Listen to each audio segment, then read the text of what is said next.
Hello, it's Doris with Aldi Books, and I thought I would show you my bullet journal so far this school year. I started a new one in August when I went back to school. I'm a public school teacher. So my October, this is my introduction to October. I made a mistake, so I had to cover it up with newsprint. It happens. October has Victober, my son's birthday, fall break, hooray, I'm on it now. Our indie press project is the Unnamed Press, and Halloween. So fun times in October. Here's hoping it's a good month. It's been crazy already and it's only the 4th. Yeah. So next I always put my calendar of events here. And on the facing page is a running list of November events, so forward planning. Election Day is the important one there, November 3rd. Mark that down on your calendars. And then I put my BookTube calendar in here. So I keep a list over here of ideas and things I regularly do, things I want to do, a little different, whatever. And then over here, I pencil them in and check them off. So I can do forward planning here, pencil in what I think I might do, later on in the month. And then since they're in pencil, if I don't get to it, I can erase it, move it around, and then I just check them off when I actually do them. So I'm actually filming my bullet journal video right now on the 4th. So I'm going to get to check that one if I upload this. All of these little magazine cutouts are from Flow magazines, old ones. So yeah, I haven't bought a new one in like a couple years. Maybe this spring. So then I keep my reading data. Over here, in this column, write down how much I spend on books. And then these two, I like to keep track of how much I earn with the coupons and such. I don't know, it's fun for me. My buddy reads here. And then I keep a running tally of how many books that I've bought that month. And I base that on how many I read the month before. So in September, I read off my physical shelves 13 books. I actually read 15, but those two I don't own physically. So 13 on my physical shelves, which means I need to try to read one less than that. So, purchase one less than that. So that would be 12. So trying to limit myself to only 12 books. That shouldn't be hard, right?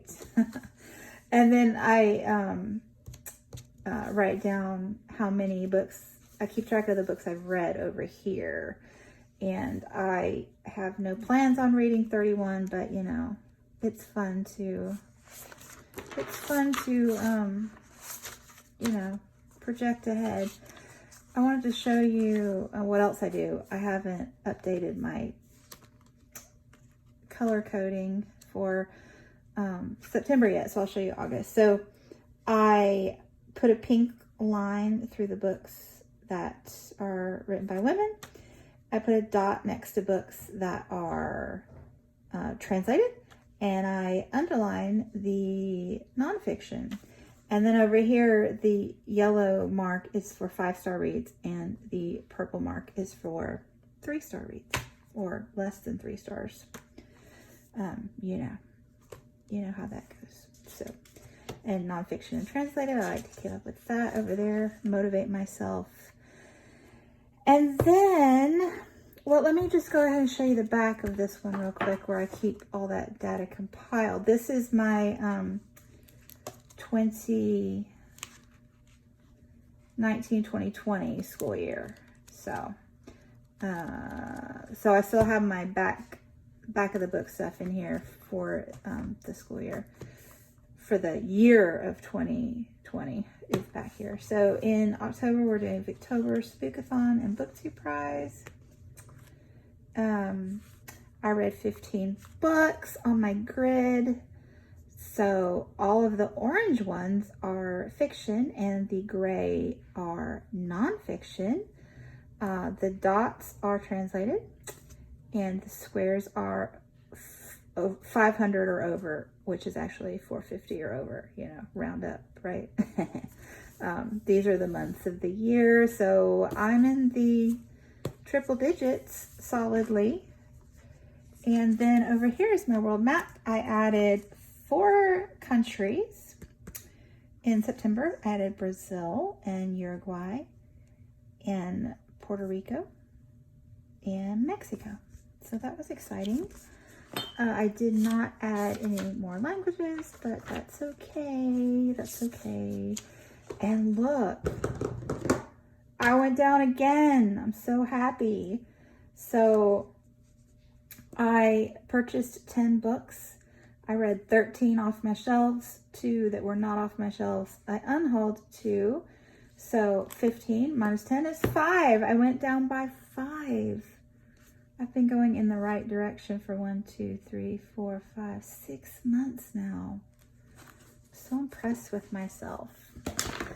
Anyway, what I wanted to show you is how I do my weekly planning through the start of a new school year, because I think that would be interesting if you're just starting out with bullet journaling, because that's one of the joys of bullet journaling is how flexible it is. So when the school year first starts, I have a lot that I need to get done, and it's a lot of very structured things that have to be done on a specific day or in a timely manner. So when the school year starts, I have my bullet journal very structured. So I pre-lay out the dates, you know, Monday, Tuesday, Wednesday, Thursday, Friday, and the weekend.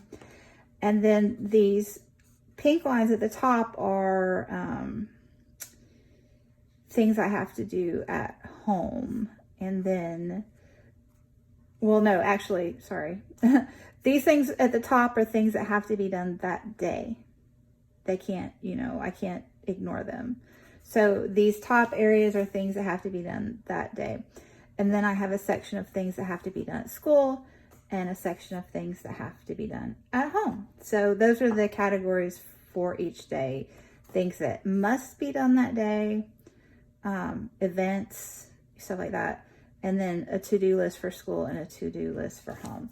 So you can see this is August when school first started. And so I had to do that every week in August.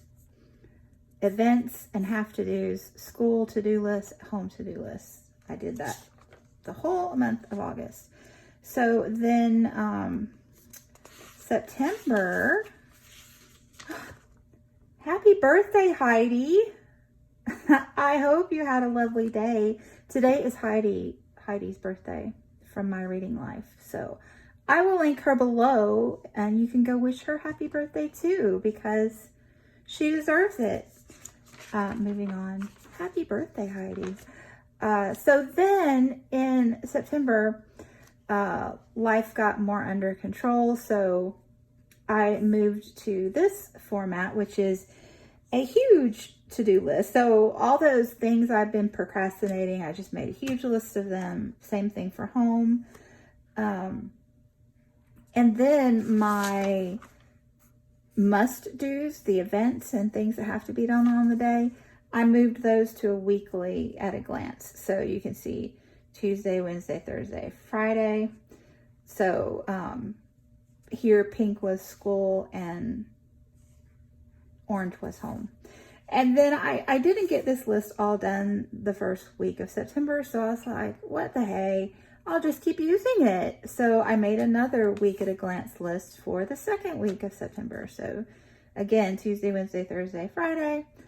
And the pinks are things to do at school and the yellow at home. So that's how I do that.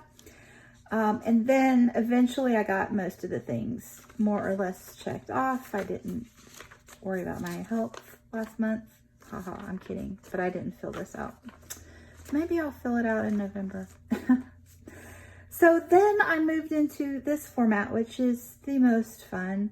This is the one I use when life slows down at school, and I can be more casual with how I do things. So I still have the week at a glance thingy here. So again, the dark gray was home and the light gray was school. So those are things that have to be done, or events, things like that. And then I just have daily to-dos. So, Tuesday, Wednesday, if you do it this way, the way I have it stacked, see, I made a Tuesday list and then I went ahead and started my Wednesday list. So while Tuesday was in progress, I could then write in things that I knew I needed to do the next day. And then when Wednesday started, I went ahead and filled in Thursday so I could start looking ahead to Thursday. Same with Friday and the weekend. And then over here, this is forward planning. So a section for things I knew I would need to do the following week. So yeah, yep, that's how I do it. And then I got lazy. And just, well, actually I got unlazy.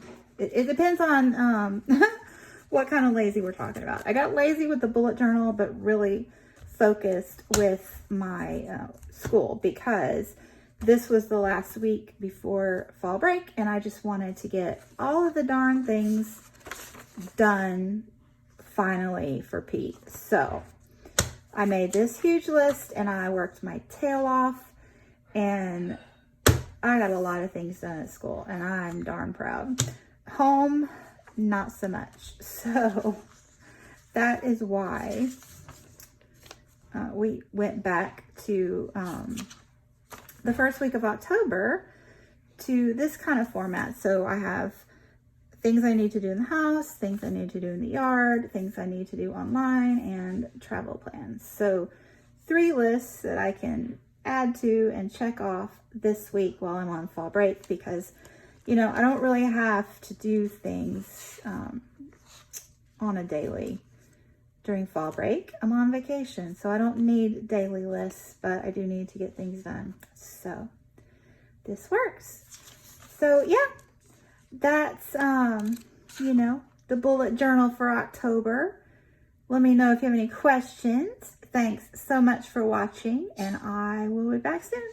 Bye.